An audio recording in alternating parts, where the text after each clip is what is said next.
If you're looking for a new movie to watch this weekend, Pixar's latest creation, Hoppers, hit theaters on Friday, and the film has a unique University of Minnesota connection. Joining me now is Dr. Emily Fairfax, Assistant Professor of Geography, Environment, and Society at the U. She's a beaver expert who served as a consultant on Hoppers. Welcome. Thank you. I first just want to talk a little bit about this. What did you bring for us? So today I brought in a beaver pelt so you can feel what their fur is really like. Beaver chewed sticks, large and small, and then the beaver skull itself, and that will help me bust some of the myths about beavers. Oh, okay. Excited for that. Now, of course, you have a ton of relevant experience for the movie, but I'm curious to know what sparked your involvement? What was it like working with the folks over at Pixar? It was incredible. You know, I had given a talk at a webinar and I was going on about beavers, and I noticed that there were a couple of Pixar people in the audience virtually, and I thought, okay, that was cool. Maybe they just like it. And then I had an email a few months later that said, hey, could you actually give a talk to Pixar about beavers? And that was the start of a 5-year journey working with them. A 5-year journey. Wow. Yeah. So this has been a long time coming. It has. I'm so glad it's finally out. Really? Okay. Yeah. So I'm really excited to see it. I saw the trailer. I was just telling you earlier this morning. So very excited to watch that. And I understand that there are some special nods to you and your work. And I know we probably don't want to do any spoilers, but are you able to share any of that?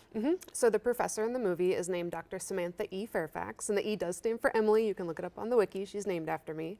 And then if you look at the blackboards and the whiteboards, anytime there's a university scene, those are actually my class notes. I scanned them and sent them to the artists at Pixar, and it's my handwriting on the board. That is so cool. And that is actually something that I saw in the trailer. So you can see your handwriting there, even in the trailer. So that's exciting. So in terms of Minnesota in particular, what role do beavers play in our local ecosystems? You know, that's a great question. We like to think we have a lot of wetlands here in Minnesota, but as a state, we have lost about 50% of our historic wetlands.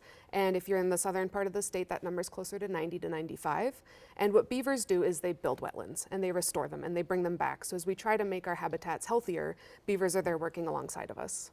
Sure. And so I was looking at a little bit of your research as well, and a lot of the, I don't know, damage would be the right word, is perceived. Can you talk a little bit more about that? Yeah, so beavers are super chaotic, and when they show up, they are going to put their mind to making a wetland and do anything they can to make that happen.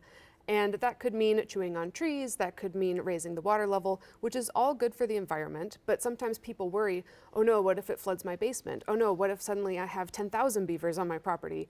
And those are myths, but here in Minnesota you can remove beavers lethally for a perceived conflict, meaning it doesn't have had to have happened, you just have to be worried about it. Got it. So what are some of the most important issues facing beavers? Other than ones that we kind of impose on them, right? You know, we're kind of the big one. The big Beavers are really resilient. Beavers have been building their dams for somewhere between 7.5 and 25 million years. They've been through big climate change before. They've been through mass extinctions before. People are really the #1 challenge for beavers. Wow. Okay. So they are resilient, which is good. And if you want to hear more about Dr. Fairfax's research, you can look at our website. We'll have more on that. And of course, grab tickets to the movie, which is out now. Excited to see that myself. So thank you so much for joining us this morning. Yeah, of course. It's great to hear from you. Thank you.